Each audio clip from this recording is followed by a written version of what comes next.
panggilan isyarat aku di Visual lo nggak? Mending apa?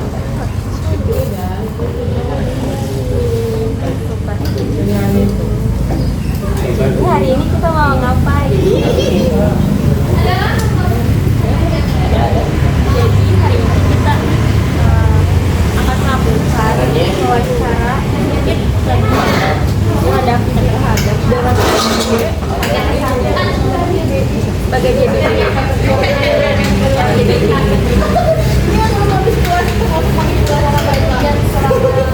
Itu juga Pak. Jadi pengalaman men-JBI ini sangat-sangat luar biasa ya teman-teman ya. Karena aku pertama kali men-JBI itu waktu di luar ULM itu di HDI mana ya itu HDI pokoknya yang di Banjarmasin gitu kemarin. Jadi itu pertama kalinya aku men-JBI. Maksudnya kayak gugup gitu kan ya, ketemu sama teman-teman disabilitas yang kayak dari luar pertemanan kita gitu. Jadi aku yang pertama kali men-JBI itu masih minim gitu, enggak yang dominan. Dan untungnya itu berdua sama JBI Kak Aman. Kak Aman juga membantu. Ada mau kan? Ada. Iya betul. Jadi kami saling ganti-gantian.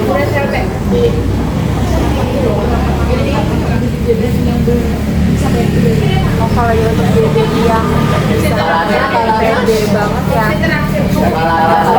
Aku dari semester 2 ya. Dari semester 2 itu awal-awal belajar bahasa isyarat tuh sama teman-teman tuli sama Nisa angkatan 2022.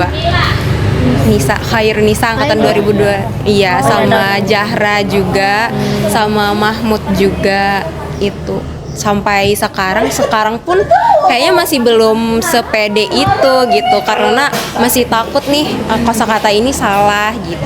Apalagi Waktu jadi JBI pertama kali itu ada yang buat KJJ kayak wah langsung kaget gitu nggak jadi JBI?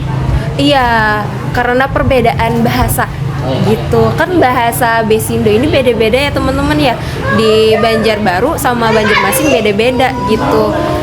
Iya, jadi ada beberapa kosakata yang beda gitu, jadi kayak mereka tuh nggak paham dengan apa yang aku bilang, aku juga nggak paham sama yang mereka bilang gitu. Itu kaget banget kayak aku harus apa gitu, jadi pakai ini aja ABC gitu, pakai abjad aja gitu. Banyak samanya, banyak bedanya. Banyak samanya sih daripada bedanya cukup signifikan, cuman sedikit aja. Iya. Berarti nggak harus pakai bahasa yang betul, tapi harus abjad juga gitu. Iya, betul. Jadinya harus dikombinasi nih biar dianya juga paham gitu. Kadang-kadang juga kan bisa miskomunikasi juga ya dengan kayak gitu, pakai chat gitu. Iya, ditulis gitu. Ditulis di HP terus kayak diperlihatkan ini gitu maksudnya gitu. Pas sebelum pian JBI ini Kak ada kayak diberitahu atau pian mencari tahu etika dalam sebagai JBI ini kayak apa gitu. Gimana? Iya betul, aku juga cari tahu juga awalnya itu karena pertama kali itu kan disuruh sama si Nisa yang angkatan 2022 ya, kata Nisa ayo JBI kan yang HDI ini gitu. Aku bingung kayak gimana nih cara men-JBI gitu, jadi aku ngomong sama Amah gitu kan kayak gimana harusnya JBI ini gitu. Aku bisa bahasa isyarat tapi aku masih minim nih sama kayak persyaratan apa aja gitu yang cocok gitu.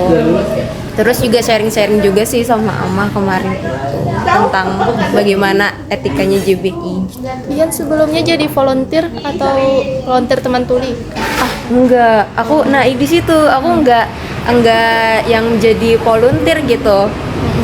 Aku tahu bahasa isyarat itu dari SMK, cuman itu kan SIBI ya, diajarin di SMK itu SIBI. Nah itu tuh masih gimana ya, ketemu sama temen tuli itu jarang gitu. Kadang-kadang aja kalaunya aku observasi ke sekolah KSLB baru ketemu temen tuli, itu pun nggak bisa kayak langsung ngobrol gitu. Jadi sama sekali bukan volunteer di sini. Otodidak gitu ya. Iya, otodidak belajar juga dari teman-teman.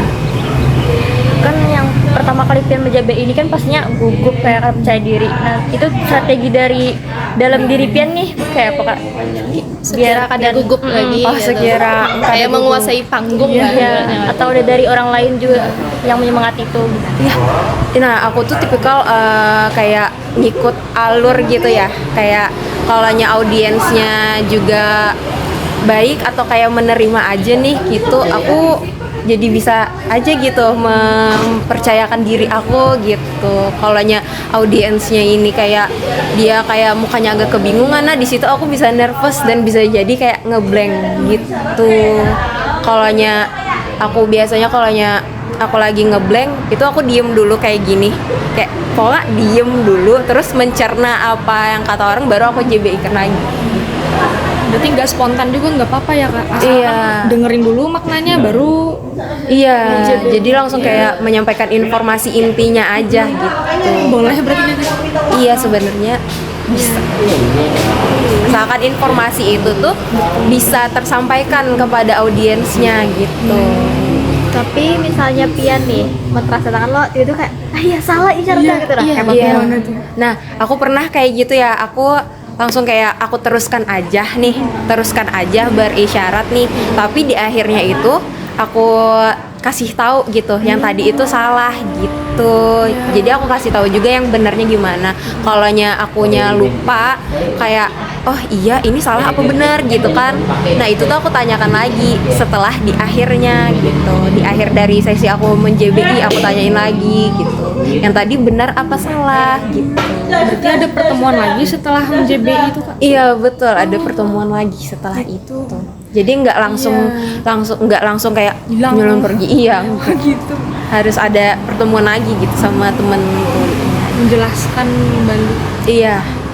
Kadang-kadang juga kan biasanya mereka juga agak nggak paham nih gitu. Jadi kita dijelaskan ulang di luar dari panggung. Itu kan offline loh kak. Kalau online ada yang pernah jadi JBI. Nah, kalaunya online aku belum pernah mencoba nih kalau online. Pian ada pernah mempelajari materinya lah sebelumnya. Kalaunya Materi tentang JBI. ya yang akan di JBI yang akan diisyaratkan. Misalnya dia kayak besok ada acara nih, kayak minta materi duluan kan mempelajari apa nih yang dibahas, atau langsung esok langsung JBI plak kayak Spontan. spontan. Oh iya, aku spontan. Aku nggak minta materinya dulu ke orang. Ke orang yang Iya. pemateri itu. Mm-mm. Jadi biasanya kalaunya saat itu mereka menjelaskan kan ya, saat itu juga aku kayak menjadikan teman-teman. Terbaginya gimana kak? Kok bisa langsung spontan gitu? Kan sambil mendengar ya, Iya. kita sambil mendengar informasi-informasi, ya sudah kita sampaikan aja informasi yang disampaikan oleh narasumber gitu. Sulit ya. Iya, membagi fokus sambil mendengarkan, sambil kayak berpikir oh ini Apa isyaratnya? Iya. Kita harus lebih sering berlatih isyarat supaya lancar. Iya bener, harus sering-sering tuh kayak temenan sama teman tuli. Kadang-kadang kita juga bisa kebawa dengan sendirinya gitu kalaunya sering ngobrol sama teman tuli. Oh gitu. Iya bener. Tipsnya nih. Iya, jadi kita nggak harus menghafal dulu nih gitu. Tapi kalaunya udah keseringan Keseringan, gitu ya bakalan kayak ngalir aja gitu. Nah, Iya. berarti misalnya nih kayak kan bahasa isyarat beda-beda loh kak setiap daerahnya. Nah misalnya pian mentranslatakan nih jadi juru bahasa isyarat dengar. Terus tuh ini orang Barabai. Beda lah pasti di sini loh. Nah pian tuh berarti pakai update aja kah? Iya, kadang-kadang aku pakai abjad, tapi kalaunya kan ada nih kita men-JBI nih kan kayak ngobrol-ngobrol gitu. Nah ada kayak beberapa kata dia nggak paham, nah itu baru diabjadkan gitu. Kadang-kadang bedanya juga di beberapa kata aja juga sih biasanya. Karena mereka paham gestur aja loh kak, kadang Iya. lo ekspresi. kira-kira setelah KJJ banyak menjadi JBI ini banyak nggak kira-kira dapat teman tuli? Iya, bener, banyak jadinya dapat temen tuli dari mana-mana gitu. Iya, dari mana nih maksudnya? Dari luar Kalimantan. Dari luar Kalimantan belum sih, dan masih di daerah Banjarbaru sama Banjarmasin gitu. Misalnya nih ada kata yang bahasa Indonesianya tuh agak sulit kayak misalnya nih konsekuensi bahasanya, habis itu kan ada isyaratnya, pian ganti dengan bahasa abjad aja atau ada isyarat lain yang sederhana yang mereka paham. Kadang-kadang aku pakai abjad, kadang-kadang juga aku ganti juga sesuai dengan maknanya yang lebih sederhana gitu. Kalau hanya ada isyaratnya yang lebih sederhana, aku pakai isyaratnya yang lebih sederhana. Tapi kalau emang udah nggak ada lagi gitu kan ya, itu aku pakai abjad. Fleksibel aja. Iya. Atau kan ada yang apa CL classifier Kak. Itu pakai gambar kah atau pian dengan satu-satu, misalnya tempat pensil kayak gini. Iya, satu-satu. Nggak pakai gambar. Jadi dijelasin tuh kayak letaknya ininya gitu. Kayak orang juga dia rambutnya keriting gitu, kulitnya putih, kulitnya agak sawo matang gitu, dijelasin satu-satu. Kalau persiapan adalah Kak, saya ajar. Jadi itu jadi JBI di tempat mana kayak itu, tapi ada persiapan kayak itu Kak. Persiapan khusus kayak gitu. Nggak ada persiapan khusus sih kayak gitu, paling kayak ngapalin aja, lagi kayak ngehafalin kosakata yang sulit gitu. Kadang-kadang kan ada beberapa kosakata yang sulit gitu, nggak dipakai sehari-hari, nah itu tuh bakalan dipelajarin ulang gitu. Kalau mengatur waktu itu Kak, kayak kan orang mau pada kewajiban loh Kak, cepat sekali ya kan, cepat sekali orang berbicara itu. Terus kan kalau bahasa Indonesia itu kan kayak kita harus kayak mikir kayak apalagi misalnya tuh yang ada tempat aturan waktunya apa banyak tertinggalnya kah atau apa? Oh, kalau yang orang bicaranya cepat, terus kita perlu menginformasikan, aku informasinya yang penting-pentingnya aja gitu, yang intinya gitu, dari inti dari yang narasumber ngomongin itu yang aku sampaikan gitu. Enggak yang semua yang narasumber omongin aku bakal kasih tahu, kecuali yang narasumbernya ini kayak pelan-pelan atau lambat gitu. Tergantung orangnya berarti ya. Iya, kalau nya cepat ya udah intinya aja gitu. itu kan menerangkannya kan dari yang dengar, dari bahasa yang lisan jadi isyarat. Kalau dari yang teman tuli yang ngomong berisyarat ya.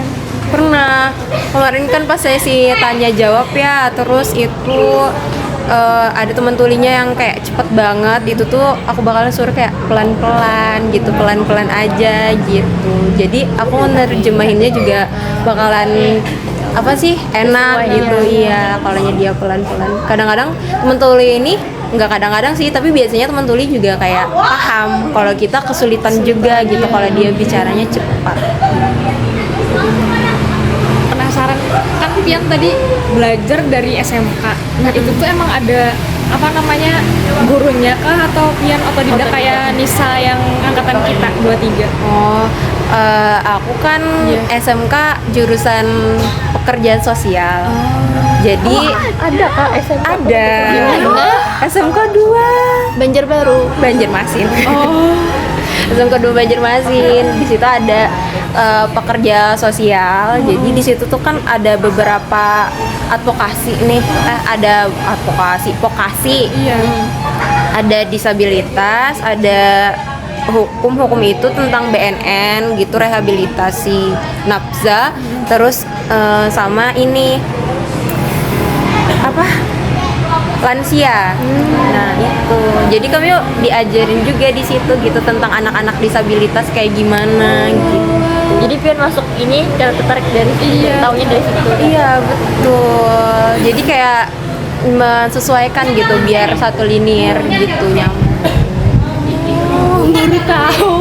Iya, kadang-kadang kami juga pas belajar ABK itu disuruhkan langsung gitu turun ke lapangan, makanya ada observasinya biasanya. Observasinya juga ke SLB. Berarti dari SMK dulu pian tuh ya? Iya, cuman enggak spesifik waktu SMK itu, kayak garis besarnya aja nih. Makanya juga aku tahu juga SMK itu bahasa isyarat itu cuma CB. Itu juga abjadnya doang gitu, enggak yang Kayak komunikasi. langsung isyarat ya, oh. Enggak langsung, jadi aku taunya ABC-nya doang. Berarti ada gurunya ya kak? Ada emang udah diajarin gitu. Dari PLB-nya langsung kak atau dari luar juga gurunya itu? Kalau latar belakang gurunya itu aku nggak gimana gitu, nggak tahu juga sih latar belakang gurunya, cuman ada gitu yang ngajarinnya. Kerjaan sosialnya tahu. Ada itu sebenarnya kuliahnya di Bandung harusnya. Ada lagi penjurusannya. Iya, di Bandung. UPI? Bukan, di STKS Bandung gitu. Baru tahu juga. Banyak Iya. orang semua yang di kelas pian tuh, angkatan pian di SMK. Ada banyak si Aida, Ibnu. Masuk sini juga nggak? Oh. Kak Aida. Iya, Nur Aida. Iya, banyak yang dari jurusan aku juga masuk sini. Sampai sekarang masih ada kah jurusannya atau? Masih. Oh gitu. Iya. Hanya itu Soalnya aja yang di Kalimantan loh. iya emang itu satu di dua deh di Kalimantan, dua sama yang di Husada. Stikus Borneo. Bukan di Stikes. Di mana? Di mana? Kayak pernah dengar. Ada SMK Husada enggak ya? Pokoknya di Banjarmasin juga gitu. Jadi dua jurusan. Jurusannya satu, cuman dua tempat gitu. Cuma di dua itu doang pekerja sosial. Gitu. Menurut KJJ seberapa penting sih Kak bisa bahasa isyarat untuk kita yang selalunya ketemu sama teman tuli? Penting banget ya, iya bener, penting banget karena gimana ya, nggak semua orang kan ya bisa bahasa isyarat gitu. Jadi kita tuh kayak bener-bener ngebantu banget sama temen tuli gitu kalau ada apa-apa. Contohnya kayak kemarin waktu aku AM ya, ada temen tuli nih, dia ada bermasalah sama keluarganya sampai kayak dilaporin ke pihak berwajib gitu, ke Polres gitu. Tapi di Polres ini nih nggak tahu apa-apa, dia kayak bahasanya kayak gimana gitu. Jadi ditelepon gitu kayak tolongin dong ini gitu sama orang tuanya gitu. Makanya diminta juga kemarin buat menerjemahkan, buat meluruskan masalahnya. Bisa jadi Jembatan. Iya, untuk jembatan. orang. Iya bener, bisa jadi jembatan buat temen-temen tuli gitu bangun. Tapi tips untuk pian ya, misalnya ini saya sendiri kan susah banget menghafal isyarat. Nah, Iya kayak tips sering dari lupa pian gitu kak. supaya Kenapa? hafal. Biarpun kayak ulut nih sering lupa, biarpun ulut ngulang-ngulang tapi tetap Lupa. esoknya lupa lagi gitu. Kalau aja dari aku, Iya. ini aja sih kayak biasain ngobrol sama temen tuli gitu. Karena kita bakalan terbawa dengan sendirinya gitu. Contohnya aja kalau kita, ini kan kamu misalnya dari luar Banjarmasin kan ya, terus itu tuh ke Banjarmasin kan bahasanya beda nih gitu. Tapi kan sering ngobrol nih sama orang Banjarmasin nih gitu, jadi kan keikut juga gitu memakai bahasanya gitu. Sama aja sama bahasa isyarat. Sering-sering ngobrol aja sama teman-teman. Agak susah ya. Tapi udah. Kadang-kadang kita takut ya buat kayak ngobrolnya. Takut salah, kada paham kitanya kayak apa nih, kasihan jadinya mau ulang terus gitu. Iya. Tapi nggak apa-apa. Biasanya teman tuli juga kayak baik dan juga kayak semangat gitu. Karena ada yang bisa nih, ada yang mau belajar bahasanya mereka gitu. Kirain malah bakalan males dah ngomong sama ini nggak bisa-bisa. Enggak, aku punya pengalaman juga nih. Pengalaman aku ketemu sama temen tuli di depan Indomaret. Dia tugasnya itu kayak membuka pintu buat orang gitu di depan situ. Aku awalnya tuh kayak normal aja kan ya, dia nggak ada kelihatan kekurangannya gitu, tapi pas udah kayak kok ini orang nggak dengar ya dipanggil gitu. Setelah itu pas aku pakai bahasa isyarat, dia bener-bener excited kayak iya kayak hah kamu bisa bahasa isyarat gitu, kayak wah ternyata anu ya gitu. Iya, jadi kayak bikin mereka juga kayak happy, seneng gitu kalau ada orang yang bisa bahasa isyarat juga gitu.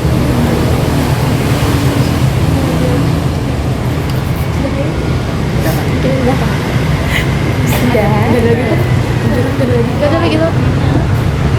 Ya, mungkin udah cukup sampai di sini dulu aja wawancara dari kita. Terima kasih banyak aja sudah meluangkan waktu untuk kami, untuk tugas ini. Terima kasih. Ini dulu. Sama-sama. Sama-sama. Dadah dulu. Dadah. Miring. Harus jangan ada kelihatan ya, jangan dipicik lah ya.